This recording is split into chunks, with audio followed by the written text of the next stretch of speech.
صراط الذين أنعمت عليهم غير المغضوب عليهم. بسم الله الرحمن الرحيم. السلام عليكم ورحمة الله وبركاته. إن الحمد لله نحمده ونستعينه ونستهديه ونستغفره ونعوذ بالله من شرور أنفسنا ومن سيئات أعمالنا. إنه من يهده الله فلا مضل له ومن يضلل فلن تجد له وليا مرشدا. سبحانك لا علم لنا إلا ما علمتنا إنك أنت العليم الحكيم. رب اشرح لي صدري ويسر لي أمري واحلل عقدة من لساني يفقهوا قولي. قال حبيبنا المصطفى صلى الله عليه وسلم: إني أنذركم وما من نبي إلا قد أنذره قومه. لقد أنذره نوح قومه ولكن سأقول لكم فيه قولا لم يقله نبي لقومه. تعلمون أنه أعور وأن الله ليس بأعور. رواه البخاري. Sabda Nabi SAW yang bermaksud, sesungguhnya aku peringatkan kamu tentang tidak ada seorang Nabi melainkan dia mengingatkan kaum tentang Dajjal. Nuh alaihissalam telah memperingatkan kaum, akan tetapi aku akan memberitahu kalian sesuatu yang tidak disampaikan seseorang Nabi sebelum daripada. Sesungguhnya Dajjal itu bermata satu dan Allah tidak bermata satu. Hadis yang sahih ini diriwayatkan oleh Imam Al-Bukhari dalam kitab Al-Jihad dan Imam Muslim dalam kitab Al-Fitan wa Ashrafis Sa'ah. Yang saya hormati barisan pelayan puasa masjid, Tuan Imam, Ashabul Fadilah, Tuan Ustaz, Tuan Haji, Puan Hajah, saudara-saudari sidang hadirin dan hadirat, muslimin dan muslimat yang dirahmati Allah Subhanahu wa taala sekalian. Alhamdulillah, bersyukur kepada Allah Subhanahu wa taala yang telah mempertemukan kita pada pagi ini. Dan saya hanya mengambil dan mengisi kekosongan yang sepatutnya diisi oleh Fadil Syekh Ustaz Nazri bin Dolah, kerana beliau balik tulis news sebentar dan saya diminta oleh pihak masjid untuk mengisi slot buat sementara waktu. Dan saya memilih untuk berbicara dan berkongsi ilmu dan maklumat tentang peringatan Rasulullah SAW berhubung tentang fitnah bahayanya Dajjal.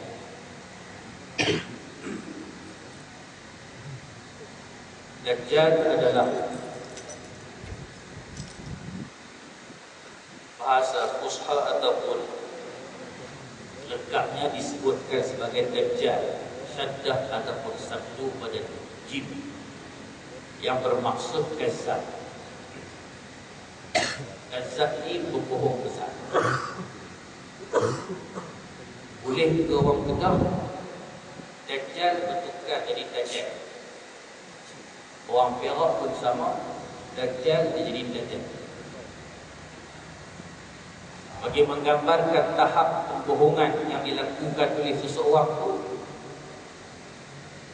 Kadang-kadang seseorang itu disebutkan sebagai Dajjal. Dalam ilmu hadis, para ulama takhrij di dalam menyifatkan ruwatil hadis, periwayat hadis, sebagai contoh Imam Ibn Hajar Al-Asqalani menyatakan di sana ada 12 martabat hadis, 12 martabat periwayat hadis. 6 daripadanya diterima dan 6 daripadanya ditolak. Dan yang paling terakhir dalam senarai periwayat hadis yang ditolak disebut dan digelar sebagai kazzab ataupun sebagai dajjal. Riwayat dia ni langsung tak dipakai sebab dia ni pembohong besar. Dan setiap berbalik kepada Dajjal yang asal, Dajjal yang original ini akan muncul di akhir zaman. Sebelum daripada Dajjal yang sebenar ini turun dan melakukan kerosakan di atas muka bumi, tentera Dajjal ataupun Dajjal yang kecil akan turun terlebih dahulu. Sehingga disebutkan di dalam Sunan Imam At-Tirmidzi menyatakan ada salasuna kazzabun, 30 Dajjal kecil yang pembohong, yang melakukan pembohongan di atas muka bumi. Siapakah mereka? Mereka lah yang disebutkan di dalam syarah hadis yang mengisytiharkan diri mereka sebagai nabi palsu. Nabi palsu yang pertama adalah Musailamatul Kazzab, seorang lelaki yang asalnya beriman kepada Rasulullah sallallahu alaihi wasallam. Sempat jumpa Nabi, dia turun ke Madinah Al-Munawwarah melihat rumah Nabi, melihat gaya hidup Nabi sallallahu alaihi wasallam. Dia tengok gaya Nabi dengan gaya dia bilang lebih kurang aku je. Dia berasa sama dan akhirnya dia balik ke Yamamah. Dia mengisytiharkan dirinya sebagai Nabi untuk penduduk Yamamah. Sebab dia tengok rumah baginda lebih kurang rumah dia, perwatakan baginda lebih kurang dengan dia. Dia kata aku pun boleh menjadi Nabi. Di saat Nabi SAW masih hidup itu, tuan-tuan, ada sudah seorang lelaki yang mendakwa dirinya sebagai Nabi yang diputuskan. Sedangkan Rasulullah SAW telah menyebut tidak ada lagi Nabi selepas daripada ana khatamun nabiyyin, akulah penutup sekalian Nabi yang diutuskan oleh Allah. Musailamah ni akhirnya diancam oleh Rasulullah SAW, tapi Nabi tak sempat untuk memerangi Musailamah untuk menarik mereka kembali ke pangkal jalan. Rasulullah wafat dan misi memburu tentera Musailamah di Yamamah ini, tuan-tuan, diteruskan oleh Sayyidina Abi Bakar As-Siddiq yang menjadi khalifah pertama ketika itu. Nak dijadikan cerita, Musailamah bertemu jodoh dengan seorang Nabi perempuan palsu pula. Seorang wanita nama Sujah. Dia ni mengaku juga jadi Nabi perempuan. Dan Rasulullah sebut ciri-ciri nak jadi Nabi, dia mesti rajulun ahrar, seorang lelaki yang merdeka. Yang ni perempuan pun ada pengikut. Tuan-tuan boleh bayang maksud. Baru saja Rasulullah SAW meninggalkan dunia ini, kekacauan telah berlaku. Musailamah bertemu dua ni dan berkenan berkahwin dua Nabi palsu. Dan akhirnya mereka diperangi oleh Sayyidina Abi Bakar As-Siddiq. Hinggalah Rasul ini muncul melakukan pembohongan, sampai yang terakhir 2-3 tahun lepas seorang Nabi mengaku lahir di tanah Melayu yang diberi nama Haji Kahar, Rasul Melayu di Lembah Kelang. Baru saja 2-3 bulan lepas saya berjumpa dengan rakan-rakan perawat Islam, berjumpa pula dengan seorang Nabi di Tawau, tinggal di Membelok. Meninggal dah beliau ni. Apa orang Membelok? Dia mengaku dia tak sembahyang. Dia tak mengaku dia tidak ditaklifkan ibadah lain sebab dia Nabi. Rakan-rakan saya pergi bongkar rumah dia, tengok-tengok, oh macam-macam buku yang dia tulis. Asal satu orang yang iltizam, yang mengikut komitmen dengan syariat, tapi dia faham agama ni tuan mencara batin. Tak, dia mencara halus. Akhirnya dia terselingkuh. Agak-agaklah tuan-tuan, start daripada zaman Musailamah sampai Nabi palsu ditawar di Mubeluak ni, agak-agak sampai dah lagi 30. Agak-agak sampai lagi 30. Lama dah sampai. Lama. Jadi Rasulullah kata Dajjal yang kecil ini akan diurus dan ditangani oleh umat Islam dan kepimpinannya daripada setiap zaman dan setiap ketika. Cuma yang akhir sekali akan muncul adalah Dajjal yang sebenar, yang berada di penghujung zaman. Yang ketika ini Rasulullah kata setiap Nabi mengingatkan umatnya tentang bahaya makhluk itu. Dia bukan binatang, dia bukan benda lain, dia memang orang. Nabi sebut dia adalah rajulun, dia seorang lelaki. Hadirin yang dimuliakan Allah, hatta Nabi Allah Nuh alaihi salam yang diutuskan selepas daripada Nabi Allah Adam alaihi salam sendiri pun mengingatkan umatnya yang tak banyak mana pun ketika itu tentang bahayanya Dajjal. Bayangkan tuan, start daripada zaman Nabi Allah Nuh alaihi salam yang hidup sekitar 1040 tahun. Hinggalah ke zaman Nabi kita Muhammad sallallahu alaihi wasallam, suatu jarak yang cukup jauh dan panjang. Jarak daripada Nabi Isa alaihi salam nak pergi ke Nabi Muhammad pun sekitar 500 tahun. Bayangkan daripada zaman Nabi Nuh tu, hanya Allah Subhanahu wa taala yang mengetahui hakikat bilangan waktu di zaman tersebut. Tetapi Nabi Allah Nuh alaihi salam telah menceritakan bahayanya Dajjal ini, dah bagi tahu siap-siap dah kepada pengikut dan umatnya, jaga kamu, nanti akan muncul suatu fitnah terbesar yang menggoncang dan mengganggu gugat keimanan dan akidah. Hinggalah Rasulullah sallallahu alaihi wasallam sering mengingatkan sahabatnya tentang bahaya Dajjal ini. Cuma Rasulullah menyatakan bahawa aku nak bagi tahu kamu satu benda yang tak pernah dikasih tahu oleh nabi-nabi sebelum daripada ini, bahawa Dajjal ini sifatnya a'war, dia seorang yang bermata sebelah, buta sebelah matanya, dan sudah pasti dan confirm Allah tidak bermata sebelah. Rasulullah SAW ini tuan-tuan, dia cerita dan menggambarkan perihal Dajjal ni, sehingga Nabi sebut, aku lebih kenal Dajjal ni daripada Dajjal sendiri.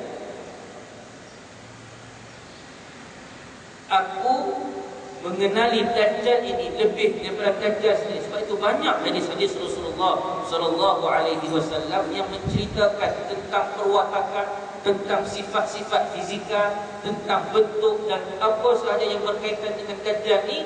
Nabi SAW sampaikan maklumat tersebut kepada para sahabat. Hingga disebutkan dalam kitab Riyadhus Shalihin di dalam bab Al-Mansurat, dalam bab hadis yang pelbagai. Begitu juga di dalam Sunan At-Tirmidzi dalam babul fitnah, satu ketika Nabi menyampaikan sebuah hadis yang diriwayatkan oleh sahabat yang bernama Sam'an, Nawas bin Sam'an. Nawas bercerita Nabi SAW digambarkan hadis itu macam duduk di dalam sebuah kebun kurma. Nabi menyampaikan dakwah dan mesej agama ni tak kira tempat. Di masjid Nabi sampaikan, selesai daripada solat Nabi sampaikan peringatan, di pasar Nabi sampaikan peringatan, di jalanan jumpa wanita, jumpa orang yang berketawa, Nabi sampaikan peringatan, dan juga dakwah mesej Islam yang jelas. Hatta di dalam kebun kurma disampaikan hadis ini. Ini Rasulullah SAW yang harisun alaikum bil mu'minin, yang cukup kasih dan sayang kepada hamba-hambanya yang beriman, kepada umat Islam yang beriman. Apa yang menyatakan Rasulullah sallallahu alaihi wasallam peristiwa di dalam kebun kurma itu, Nabi bercerita tentang Dajjal. Sehingga gaya Nabi SAW bercerita tentang perihal Dajjal ni, ada ketika Nabi merendahkan suaranya, fakhaffadta wa rafa'ta. Ada ketika Nabi tinggikan suara dia cerita pasal Dajjal. Jadi perlahan slow, perlahan kuat tu menyebabkan ada di kalangan sahabat kata, Nabi bercerita bab Dajjal itu dalam kebun kurma. Gaya Nabi bercerita sekejap kuat, sekejap pelan, sekejap kuat, sekejap pelan. Kami merasakan seolah-olah Dajjal tu ada dalam kebun. Sampai sahabat rasa macam kita, bila kita bercakap sesuatu yang melibatkan orang ini, tiba-tiba kuat, tiba-tiba perlahan, tiba-tiba orang yang dengar tu rasa macam ada apa. Kenapa Rasulullah perlahan betul ni sampai sahabat tak dengar apa yang disampaikan oleh baginda? Muka naik lain macam, muka jadi berubah. Sehingga balik 2-3 hari, balik itu sahabat masih memikirkan apa yang Nabi sampaikan di dalam riwayat ini. Ada kata balik 3 hari berfikir apa yang Rasulullah sampaikan di dalam kebun kurma itu. Maka geng-geng yang tak puas hati ni, yang puasa tak selesa duduk ni, datang balik jumpa Nabi SAW. Nabi tengok air muka dia orang, Nabi tahu dah yang ni ada benda yang terjadi sana. Ada benda yang Nabi minta penjelasan.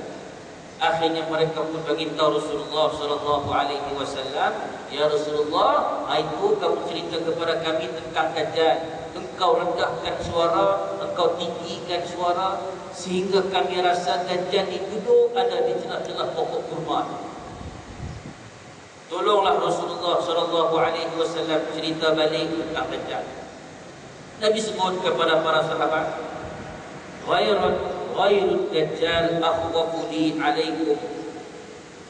Nabi kata, sebenarnya wahai sahabat, aku tak bimbang kalau Dajjal itu muncul di zaman kita. Sebab ada benda lain yang aku lebih bimbang berlaku ke atas kita. Tapi andai katalah waktu bercerita tentang Dajjal tu tiba-tiba muncul Dajjal ketika itu, tiba-tiba Dajjal muncul secara tiba-tiba di hadapan sahabat dan Nabi dalam kebun kurma tu, aku tak bimbang. Sehingga Nabi kata, wa ana hajijuhu dunakum, aku sendiri boleh berhadapan dengan Dajjal. Tak masalah. Sebab Rasulullah SAW manusia yang cukup hebat, yang dibekalkan dengan secukup-cukupnya oleh Allah Subhanahu wa taala. Kalau Dajjal itu muncul zaman aku padat dengan aku seorang saja untuk berhadapan dengan Dajjal. Tapi yang aku bimbang Nabi kita, in yakhruj wa lastu fikum famrun hajiju nafsi. Yang aku bimbang satu saja, kalau Dajjal itu keluar, masa itu aku tak ada di sisi kamu. Waktu itu Rasulullah kata, maka setiap oranglah yang akan menjadi defender untuk diri dia sendiri. Kalau muncul zaman aku, tak apa, aku yang jadi defend, aku yang akan jadi penghalang untuk menghalang kemarahan Dajjal. Sebab aku ada, jangan bimbang. Aku kenal sangat Dajjal ni siapa, aku tahu kelemahannya di mana. Yang bimbang satu saja, kalau Dajjal ni muncul setelah wafatan aku, setiap orang kena standby untuk memelihara diri dia dan juga keluarga. Dan tuan-tuan, Nabi telah meninggalkan kita sejak sekian.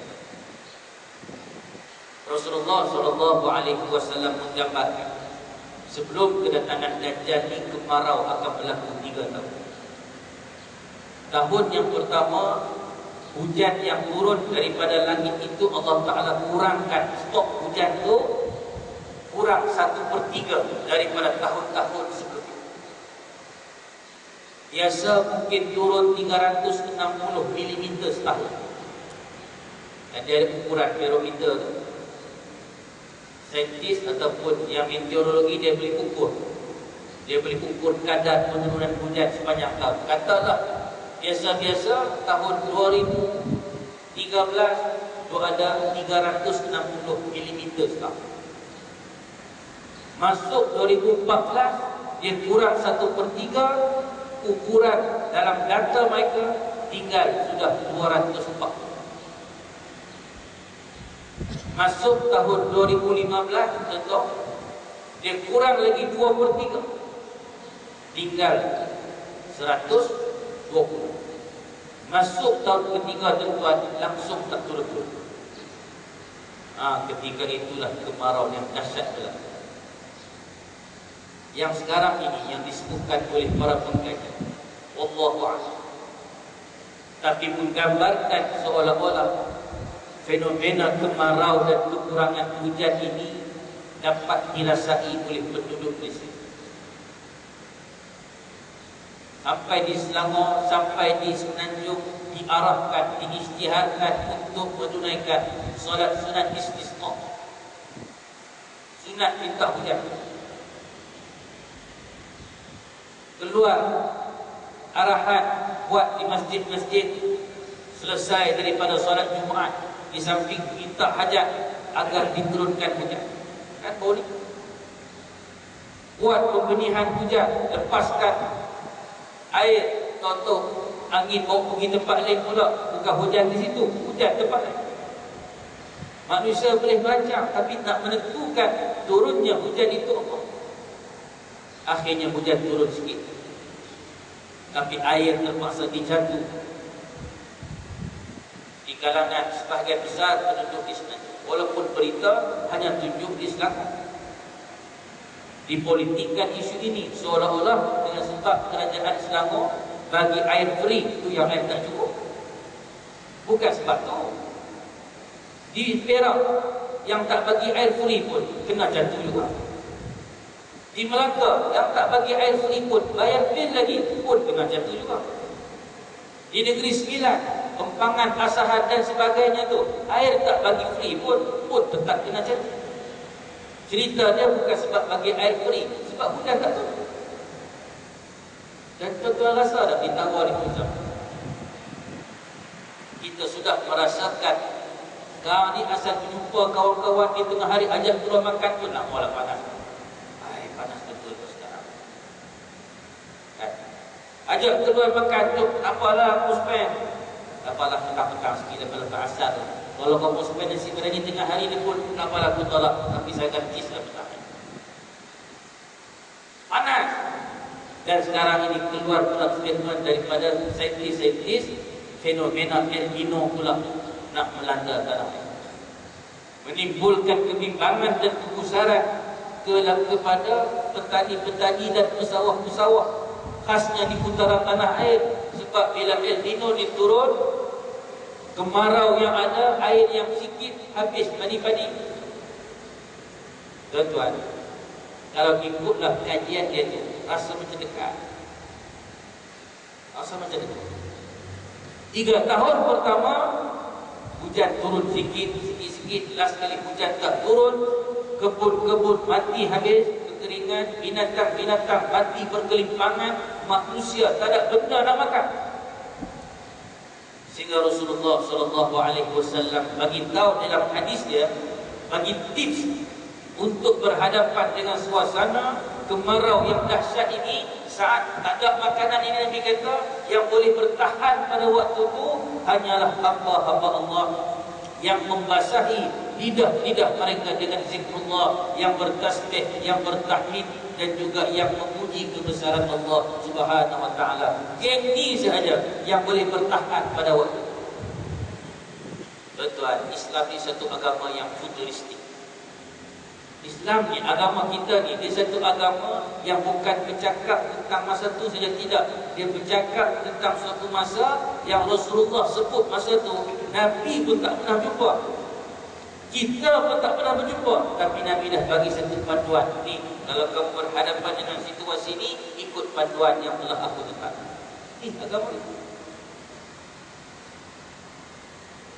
Sebab tu bila cari sistem lain, bila cari cara yang lain selain daripada apa yang telah ditetapkan oleh Allah silap. Maka Rasulullah sebut dalam suasana kemarau yang dahsyat, orang yang melazimi zikir yang boleh selamat daripada perkara tersebut. Bukan sebab zikir itu jadi kenyang, tidak.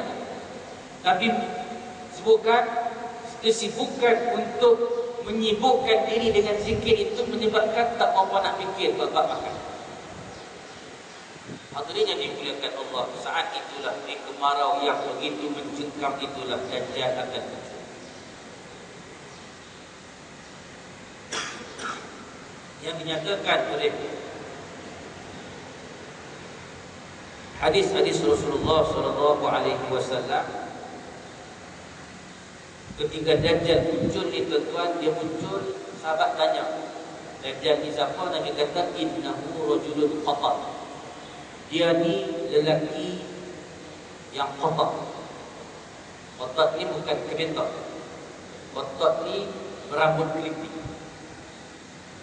Jangan duk tengok pula dalam kita satu orang kelipi. Siap kawan. Dia tak minta pun lahir berambut kelipi. Kita ni bila keriting bayang satu tu ada. Dia rajulun qatad, rambut dia keriting ketiga. Kulit kemerah-merahan. Nabi cerita, Nabi describe Dajjal ni lengkap tuan-tuan. Sampai daripada warna rambut ke warna kulit, perwatakan dia, Nabi cerita detail. Nabi kenal semua. Dia ni, dia turun atas dunia 40 hari. Ketika dia turun 40 hari itu, dia ronda habis turun. Dua tempat dia tadi masuk, Mekah dan juga Madinah Al-Munawwarah. Asal dia nak masuk border Mekah, bertemu dengan malaikat-malaikat Allah yang bersiap siaga dengan pedang yang terhunus. Dia masuk saja Mekah, berhadapan dengan ancaman ini, dia cabut lagi. Dia try nak masuk, dia try nak masuk Madinah, nak lipas kepada Madinah, jumpa pula malaikat yang bersiap-siap. Hebat Dajjal tu tak tahan dia dengan malaikat. Dia tawaf tempat lain. Menunjukkan tuan-tuan, artinya di Masjid Kausar dia pun dia sampai. Tanjung Batu sampai. Berapa banyak Tanjung Batu? Tanjung Batu Keramat, Tanjung Batu Tengah, Tanjung Batu Laut, Tanjung Batu Darat. Indra Sabah, Icebox lagi tempat. Pilot saja. Hatta mana-mana tempat terpencil yang ada orang, Dajjal akan sampai dalam tempoh 40 hari. Ada orang cakap 40 hari itu, Ustaz, tak apa lama kot 40 hari. Sekarang ni pun sudah dah bulan Syaban, bulan Rejab dah. 2 bulan lagi Ramadan dah. Rasa macam baru saja kita puasa tuan-tuan. Ini dah masuk Ramadan dah. Kita sangka macam ni. Tapi tuan-tuan, Rasulullah sebut Yaumun Kasanah. Hari pertama kita rasa macam setahun. Panjangnya masa hari pertama Dajjal turun tu tuan-tuan, rasa macam setahun. Dah semayang subuh dah, biasa lebih kurang dalam sejam lepas subuh tu cerah dah, terang dah, hidup gelap lagi. Kita pun mengantuk tidur, bangun tu duduk gelap lagi. Yaumun Kasanah, hari pertama macam setahun. Yaumun Kasyaf, hari kedua Nabi kata panjangnya macam sebulan. Wa yaumun Kajum'ah, hari ketiga seumpama seminggu bertemu Jumaat. Dan hari yang keempat barulah jadi seperti mana hari-hari biasa. Jadi kalau kita campur tuan-tuan agak 40 hari, 400 hari, 360 hari hari pertama. Campur dengan hari kedua seumpama sebulan 30 hari, 360 jadi 390. Campur hari ketiga sama dengan seminggu, 397. Campur dengan hari yang keempat dah jadi macam hari biasa, 37 kan, 37 hari. Campur dengan 397 jadi berapa? 410 hari. Kurang. Dia turun ke bumi dalam tempoh itu, dia tawaf seluruh bumi, semua sampai. Dan waktu itu tuan-tuan, apa ujian keimanan yang Dajjal bawa untuk menguji iman manusia? Yang pertama, Dajjal bawa surga dan neraka. Sebelum daripada itu, Dajjal dia isytihar diri dia sebagai penguasa yang zalim. Selepas dia isytihar diri dia jadi penguasa yang zalim, barulah dia isytihar diri dia jadi Tuhan. Start dia mengaku dia jadi Tuhan, itulah mata dia tersebut keluar. Ainuhu qafi'ah. Qafi'ah. Matanya Rasulullah kata macam mana buah anggur yang terjuntang, dan dia kering macam buah kismis. Keluar mata sebelah kanan. Yang kalau tuan-tuan buka di YouTube, buka di gambar dan sebagainya, menggambarkan seorang lelaki yang tersembul biji mata. Mata kiri pula culik. Dia gitu. Pendek kata, kuduk sangat-sangat wajah. Tu pun dia mengaku dia Tuhan. Sehingga Dajjal tiba pada suatu tempat, dia mengaku kata dia Tuhan. Penduduk tempat tu masih lagi beriman kepada Allah Subhanahu Wa Taala. Dia menyatakan, Tuhan apa muka macam ni? Kalau kau Tuhan, wahai Dajjal, pertama sekali mesti kau kasih bagus mukamu, kan? Tuhan apa muka macam ni? Dengan mata sebelah kiri, mata kanan terkeluar tersebut, tertulis di dahi kafara. Tuhan apa lagu ni? Mesti kau kasih bagus mukamu dulu. Orang tak percaya. Tuan-tuan, dia tunjuk magic. Allah Ta'ala izinkan kepada Dajjal dalam tempoh 40 hari itu untuk tunjukkan sakti dia, untuk tunjukkan perkara-perkara hebat yang dia boleh buat. Antaranya dia belah seorang manusia, seorang lelaki, belah tu, lempar sejauh mata memandang sebelah timur, tak mana tak, lempar sebelah tubuh itu ke kiri. Dia panggil, bersambung balik dua itu. Lelaki tadi berketahuan, kah di depan orang kampung. Tuan-tuan tengok, orang yang lemah iman kata, saya ni memang Tuhan. Panggil, bersambung, berketawa. Kau nak sakit ke, cerita tentang sakit ke, ada ketawa. Tak percaya lagi. Dalam keadaan manusia kemarau begitu, berhajat kepada air, dan dia datang di tempat itu. Dia tunjuk ke langit, hujan. Hujan turun ketika itu, membasahi bumi. Bumi yang tandus kering kontang, tak ada sehelai rumput pun tumbuh, menghasilkan buah dan daun-daun yang segar. Binatang-binatang ternak pergi makan ketika itu, dan jadi sihat gemuk, kantung susu yang kering penuh berisi. Dia jadi cepat ketika itu. Semua tengok, memang Tuhan. Dia puji dengan benda yang sering.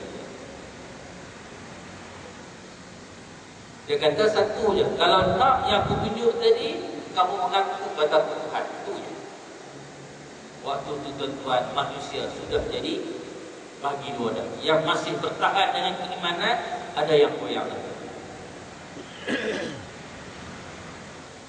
Dia bawa kemewahan, dia bawa benda hidup, bawa benda makanan dan sebagainya. Manusia bila diuji dengan benda begitu, kocak. Kita yang susah-susah hidup sekarang ni pun, bagi beras 2 kampit, tak apa. Bukan kata bagi air, bagi tangki air warna biru tu pun, ingat 5 tahun. Belum kata bagi sesuatu yang hebat. Dajjal punya permainan macam tu. Tak percaya lagi, tak apa, mana kubur mama? Kau nak tak mamamu hidup? Kita pun tunjuk kubur tu di Islamiah. Kita pun tunjuk tu batu di sana. Dia seru mama tu, bangun, bangkit daripada kubur. Bapakmu di mana? Di batu empat. Panggil pula, hidup bapak dan mama tu, berkumpul di depan anak. Nah, inilah Tuhan yang kita sembah selama ni. Selama ni kita sembah Tuhan, tak jumpa Tuhan di mana. Inilah Tuhan kita. Ikutlah Dajjal, ikutlah Tuhan. Tuhan, dia main sentimen emosi. Oh, ketika itu tuan, ini ujian keimanan yang sangat dahsyat. tak ramai manusia yang boleh lepas dia hujan. Ada lagi yang bertahan.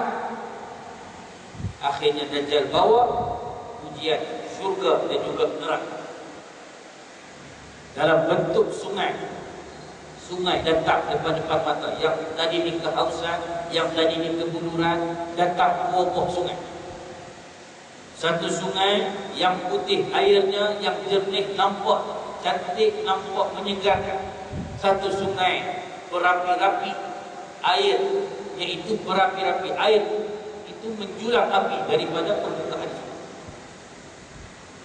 Rasulullah kata kepada sahabat dan juga kepada kita, maka apa yang dilihat oleh orang akan api itu sebenarnya di sebalik nampak api yang menjulang-julangnya itu, sebalik api itulah air yang dingin lebih.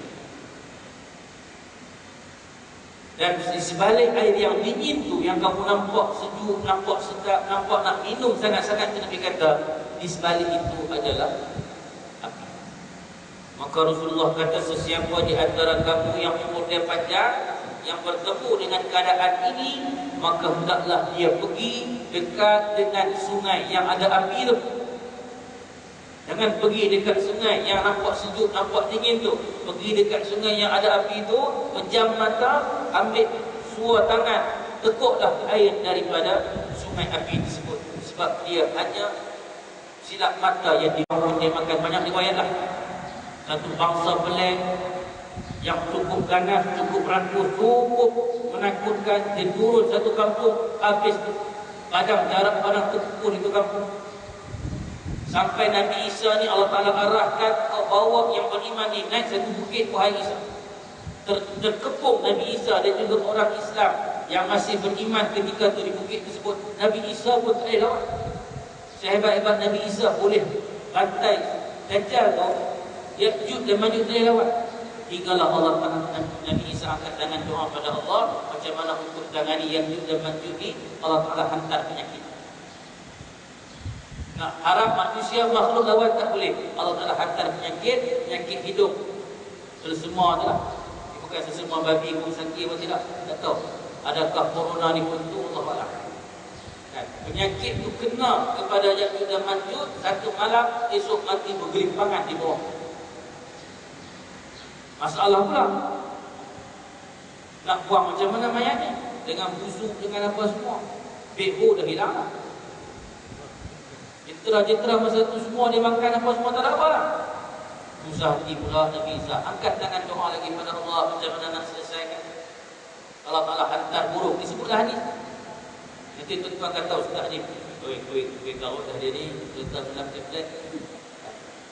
Tuan-tuan boleh cek je.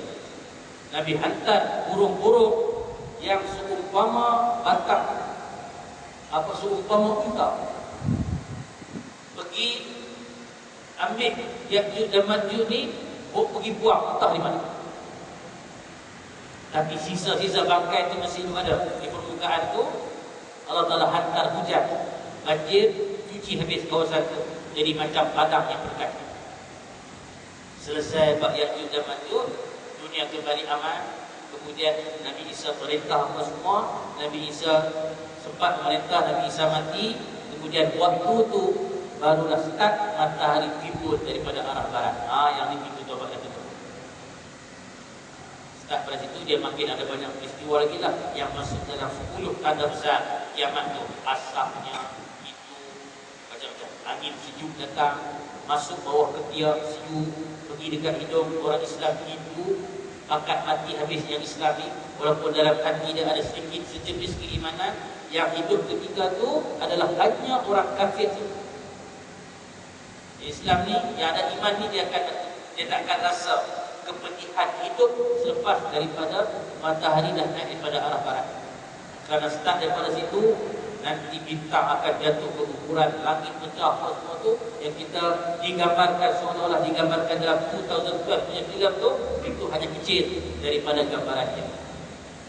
Wallahu a'lam. Mudah-mudahan apa yang kita share, apa yang kita kongsikan pada pagi ini tuan-tuan, memberikan suatu benda yang kita mau ingat. Dunia kita hampir sampai kepada penghujung dia, kan? Kita ceritakan ini bukan nak bagi tambah takut. Ada tak makan ni tahu dah bagi ni bilang Biasa pagi Ahad kami tahu ataupun singgah makan mana-mana nasi kuning dan bagi nak makan. Hidupan perlu diteruskan, tapi preparation on. Preparation untuk berhadapan dengan suasana ni benar. Dan inilah kita kongsikan, mudah-mudahan ia memberi suatu kekuatan, danaan semangat kepada kita tuan untuk berhadapan dengan ujian demi ujian. Sebab benda ni kita lalui, kerana Rasulullah kata ini zaman ini. Cuma kita mohon kekuatan kepada Allah, kekuatan iman, kekuatan amal dan taqwa untuk berhadapan dengan benda-benda yang benar. Aqulu qawli hadza wa astaghfirullahal azim li wa lakum. Wassalamualaikum warahmatullahi wabarakatuh.